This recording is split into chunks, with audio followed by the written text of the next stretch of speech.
अभी तक आपने मुफ्ती अहमदुल्लाह ऑफिशियल चैनल को सब्सक्राइब नहीं किया है तो सब्सक्राइब कर लें और बेल आइकन को प्रेस कर दें ताकि हमारे हर न्यू वीडियो की नोटिफिकेशन आपको जल्द से जल्द मिल जाए। जज़ाकल्लाह। अस्सलामु अलैकुम वरहमतुल्लाहि वबरकातुहू।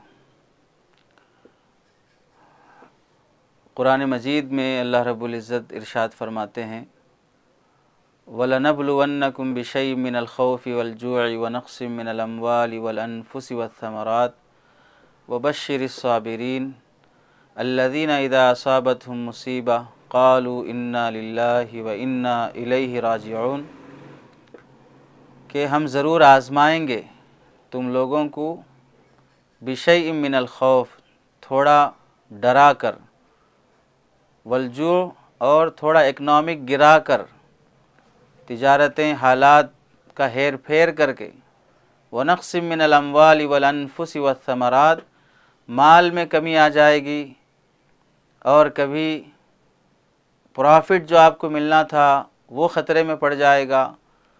आपकी बस्तियाँ, आपके बागीचे, आपके खेत खलियान, बहुत सी इनकम की चीज़ें, किसानों का नुकसान हो जाएगा। तो अल्लाह ताला मुख्तलिफ़ तरीक़े से आज़माएंगे। आगे फरमाते हैं वबश्शिरिस साबिरीन, सब्र करने वालों को खुशखबरी दीजिए। जब उन्हें कोई मुसीबत, हादिसा, हालत का शिकार होना पड़ता है तो फिर वो सब्र से काम लेते हैं, जज्बात में नहीं आते हैं, अल्लाह की शिकवा शिकायत नहीं करते हैं और यही कहते हैं कि हम भी अल्लाह के हैं और जो कुछ हमें मिला वो भी अल्लाह का है, हम सबको अल्लाह के पास वापस लौट के जाना है। इन हालात में बहुत से लोग जो बीमार हो रहे हैं, बीमारी से बहुत खौफ खा रहे हैं और बाज़ हज़रात बीमारी की हालत में बहुत मायूस हो जाते हैं, नाउमीद हो जाते हैं कि अब ज़िंदगी और मौत का मसला हो जाता है। ऐसे मौके पर ऐसे उन भाइयों से, उन बीमार दोस्तों से ये अर्ज़ करना है कि बीमारी अल्लाह की तरफ से आती है, शिफा भी अल्लाह की तरफ से आती है। अल्लाह के नबी सल्लल्लाहु अलैहि वसल्लम ने बीमार के हक़ में दुआ दी है कि आम सेहत के अयाम में जो नेक आमाल करता था, बीमारी की वजह से वह नहीं कर सकता है, तो अल्लाह रब्बुल इज़्ज़त उन नेक आमाल का सवाब उसके खाते में देते रहेंगे, उसके नाम आमाल में लिखा जाएगा। और फिर बीमारी के अयाम में अल्लाह रब्बुल इज़्ज़त उसके खून को ताज़ा कर देते हैं, उसके जिस्म को ताज़ा कर देते हैं, उसकी रूह ताज़ा हो जाती है, गुनाह बख्श जाते हैं, माफ़ कर दिए जाते हैं और फिर बीमार की दुआ कबूल की जाती है। आप कोई भी शख्स बीमार हो, कोरोना वायरस का पेशेंट हो या किसी और मर्ज़ में मुब्तला हो, बेड पे पड़ा हुआ हो, तो ऐसे बंदे को चाहिए कि वो मोबाइल लेकर फ़िल्मों में, सीरियल में, गेम में लगने के बजाय, अपना वक्त फ़ालतू ज़ाय करने के बजाय, बहुत से होम क्वारंटाइन में हैं, कुछ काम करना नहीं है, घंटों उनके नेट पे चल रहे हों, घंटों उनके फ़िल्मों के सामने गुज़र रहे हों, तो एक तो बीमारी मौत की बहन कह सकते हैं, झटकों में चले जा रहे हैं। तो ऐसे मौके पर हम बीमारी में अल्लाह की तरफ लौ लगाने के बजाय, किसी ने कहा है कि बीमारी हमें मारने के लिए नहीं आई है, बीमारी हमें जगाने के लिए आई है कि हम जागें गफलत की नींद से, गुनाहों की ज़िंदगी से तौबा करें। तो बीमारी की हालत में पहली चीज़ जो अर्ज़ करनी है वो ये है कि कोरोना वायरस से अगर कोई शख्स मुतासिर हो तो हरगिज़ नाउमीद और मायूस ना हो। आप बताएं, कोरोना वायरस के मुकाबले में जो इतना हंगामा चल रहा है, हकीकत से अल्लाह वाकिफ़ हैं, बीमारी का इनकार नहीं है, वायरस का इनकार नहीं है, इसका वजूद है। बाकी इसकी कमियत क्या है, कैफियत क्या है, इसकी हकीकत वही जानता है जो इससे मुतासिर हुआ है। लेकिन अगर इस बीमारी के मुकाबले में, क्या शुगर की बीमारी मामूली बीमारी है? कैंसर की बीमारी मामूली बीमारी है? हार्ट की बीमारी मामूली बीमारी है? तो क्या लोग उससे मुतासिर नहीं हो रहे हैं? कितने लोग एक्सीडेंट से मर रहे हैं, कितने लोग कुत्ता काटने की वजह से मरने वालों की तादाद सालाना लाखों तक पहुंचती है। जहरीले जानवर सांप बिच्छू के काटने से मरने वालों की तादाद सालाना हज़ारों लाखों तक पहुंचती है। कितने पेशेंट शुगर के मरीज़ नहीं हैं, कितने पेशेंट बीपी के मरीज़ नहीं हैं, कितने कैंसर के मरीज़ नहीं हैं। हर बीमारी अपनी जगह पर बहुत भारी और ख़तरनाक है, लेकिन ऐसी हालत में नाउमीद हो जाना, हिम्मत हार जाना और घर वालों को भी खौफ में मुब्तला कर देना, ये हमारे लिए बहुत पस्त हिम्मती की बात होगी, बहुत नामुनासिब बात होगी। ऐसे मौके पे चाहिए कि डॉक्टरों ने जो एहतियाती तदाबीर बताई हैं उन पर 100% अमल किया जाए, और उलमा ने जो अहकामात बताए हैं उस पर भी 100% अमल किया जाए और उम्मीद से जिया जाए। हज़रत अय्यूब अलैहिस्सलाम के मुतालिक मशहूर है कि बीमार हुए थे। बीमारी की कैफियत क्या थी उस सिलसिले में बाज़ मौजू रिवायात भी हैं, लेकिन काफ़ी बीमार हुए थे, तो उन्होंने कैसे सब्र से काम लिया। सरकार दो आलम सल्लल्लाहु अलैहि वसल्लम पर जादू किया गया था, आप सल्लल्लाहु अलैहि वसल्लम भी बीमार हुए, कैसे आप सल्लल्लाहु अलैहि वसल्लम ने सब्र से काम लिया। सिद्दीक़ अकबर रज़ी अल्लाह तआला अन्हु, हज़रत अबू बकर रज़ी अल्लाह तआला अन्हु हिजरत करके आने के बाद सहाबा रिज़वानुल्लाहि अलैहिम अजमईन मदीना आने के बाद बीमार हुए, बुखार आया, इतना कमज़ोर हो गए कि कुफ़ार मक्का ताना देने लगे उनकी कमज़ोरी पर। कैसे उन्होंने हिम्मत से काम लिया। हज़रत सिद्दीक़ अकबर रज़ी अल्लाह तआला अन्हु इतने बीमार हुए कि आखिरत याद आने लगी। बिलाल रज़ी अल्लाह तआला अन्हु को मक्का जहाँ पर सताया गया, उन्हें तकलीफ़ें दी गई, वो मक्का ही अच्छा लगने लगा, वहाँ की ज़िंदगी याद आने लगी। इतने बीमार हो गए थे, लेकिन उन्होंने कैसे सब्र से काम लिया, कैसे शिकवा शिकायत के बग़ैर अल्लाह ताला की इस बीमारी को नेमत में बदला है। तो पहली चीज़ आप हज़रात से दरख्वास्त ये है कि नाउम्मीद और मायूस ना हो। डर जाना, मायूस हो जाना ही आदमी की जान लेने में 50% दखल हो जाता है। खौफ खा गए, घबरा गए, वो चीज़ वो उससे ही बाज़ मरतबा हार्ट की वजह से मर जाता है, अटैक हो जाता है, हार्ट अटैक हो जाता है, उसकी वजह से मर जाता है, तो फिर वही रिपोर्ट होती है कि कोरोना वायरस से मर गया। एक बात ये हो गई। दूसरी बात आप हज़रात से अर्ज़ करनी ये है कि बीमारी की हालत में ये मत सोचें कि कोई आपका साथ नहीं दे रहा है, कोई आपकी खिदमत नहीं कर रहा है, कोई आपके दुख दर्द और गम में शरीक नहीं है। ये बिल्कुल गलत बात है। आप उन करोड़ों और लाखों इंसानों में से हैं जिसके बीमार हो जाने पर न जाने कितने लोग दुआएं करते होंगे। आज के दौर में मोहब्बत ताल्लुक़ अगरचे के कम हो चुका है, रिश्तेदारी नाता कम है, लेकिन फिर भी दिल के अंदर खूनी जज्बा बाकी है, सिला रहमी बाकी है। आप अकेले बीमार होते हैं तो आप तन्हा नहीं होते हैं, आपकी बीवी भी आपके बीमार होने पर काफ़ी गमज़दा हो जाती है, आपके भाई भी आपके बीमार होने पर काफ़ी परेशान होते हैं। आपकी शादी हो गई हो, ससुराल वाले उधर निस्बती बिरादर बरदर-इन-ला वो परेशान हो जाते हैं, ससुराल परेशान होते हैं, वालिदैन परेशान होते हैं, भाई बहन परेशान होते हैं। आपके एक आदमी के बीमार होने पर सिर्फ आप परेशान नहीं हैं, पूरा ख़ानदान घराना परेशान होता है। अब वो लोग आपकी परेशानी में कैसे शरीक होते हैं? दुआएं करते हैं, मन्नतें मानते हैं, सदका खैरात करते हैं। कितने आप देखिए दुनिया में कितने लोग नहीं मर रहे हैं, कितने उनमें से ऐसे होंगे जिनके मरने का किसी को गम नहीं है, अफसोस नहीं है। मर गए, ले जाके दफनाने के बजाय गड़ा खोद के ऐसे फेंक के आ रहे हैं, तदफीन नहीं हो रही है, जनाजा नहीं हो रहा है, नमाज नहीं हो रही है, गुस्ल नहीं हो रहा है, जानवरों को फेंकने की तरह फेंका जा रहा है, फिर भी वो हजरात कोई उनका पुरसान हाल नहीं है। लेकिन अल्हम्दुलिल्लाह आप उन लोगों में से नहीं हैं। आपके बहुत सारे चाहने वाले हैं, सजदा करके आपके लिए दुआएं करने वाले हैं, रोज़े रख के आपके लिए मन्नतें मानने वाले हैं, और आपकी सेहत के लिए अल्लाह से मुरादें मानने वाले हैं। आप बहुत लकी और बहुत खुशनसीब आदमी हैं। बीमार होने पर हरगिज़ ये ना सोचें कोई हमको फ़ोन करके खैरियत नहीं पूछ रहा है, कोई हमारी तीमारदारी के लिए नहीं आ रहा है, कोई हमारी इयादत के लिए नहीं आ रहा है। हरगिज़ यह ना सोचें। दूर रहकर आपकी दुआओं में आपकी सेहत की खातिर, आपकी राहत की खातिर कितने लोग तड़पते होंगे, हम उसका अंदाज़ा नहीं कर सकते हैं।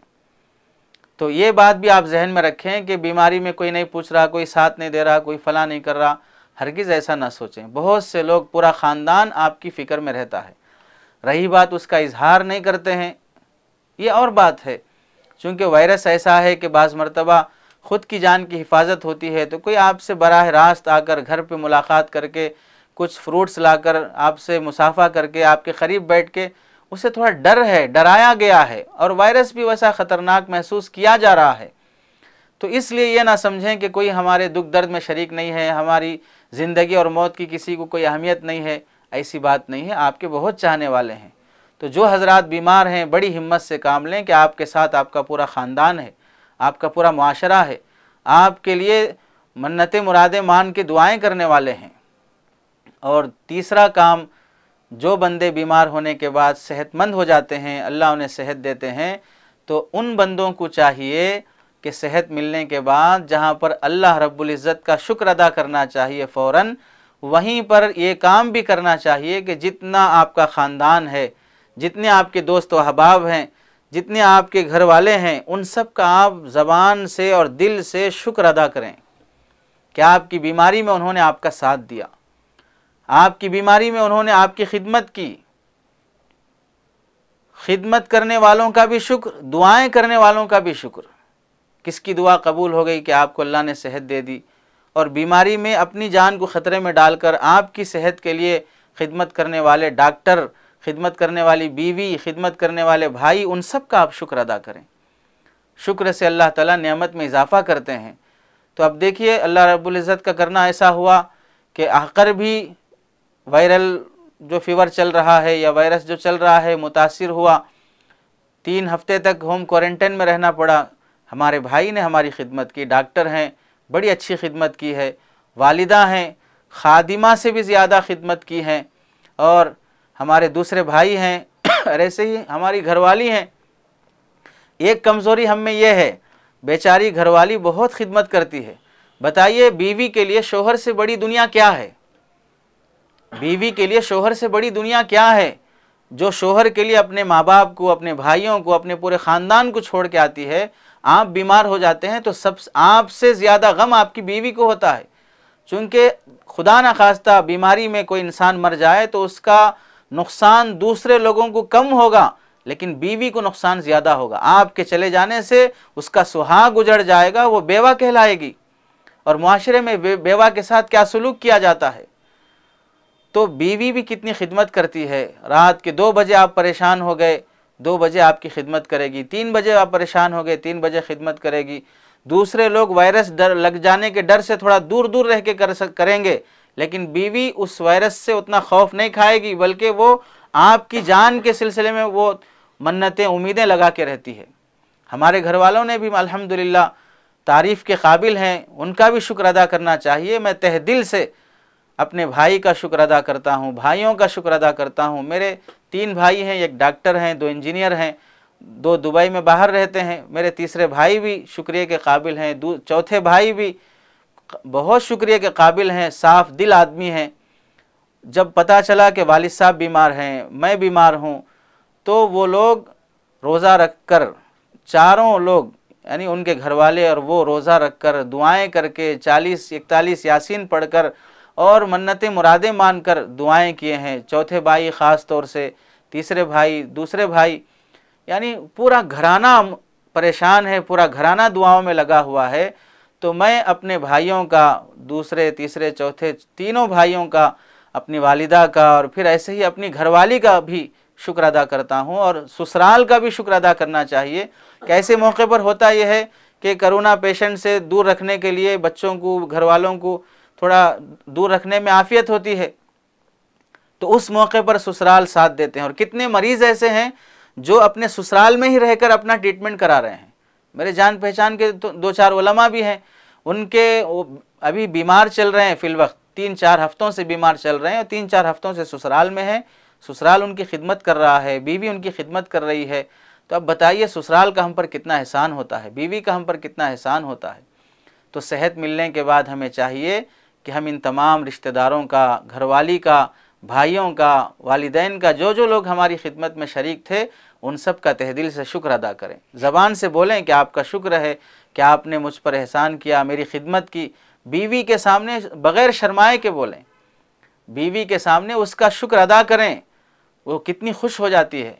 हालांकि वो हमसे उम्मीद नहीं लगती कि मेरा शोहर मुझसे मेरा शुक्रिया अदा करे, लेकिन अल्लाह के नबी सल्लल्लाहु अलैहि वसल्लम की सुन्नत है कि और शरीयत का मिजाज है, हुक्म है, जो तुम्हारे साथ अच्छा सलूक करे, तुम्हारी बीवी करे, तुम्हारे भाई करें, सब के साथ शुक्र अदा करो। और गुज़िश्ता के बयान में जब जिन बंदों ने खिदमत की, उसमें मैंने अपने घर वालों का शुक्र अदा किया, और उसके बाद भी मुझे शुक्र की कमी महसूस रही कि अल्लाह के नबी ने फरमाया जो बंदों का शुक्र अदा नहीं करता वो अल्लाह का शुक्र अदा नहीं कर सकता, तो उसमें से मैंने बाज़ उन बंदों को भूल गया जिनका शुक्र अदा करना चाहिए था।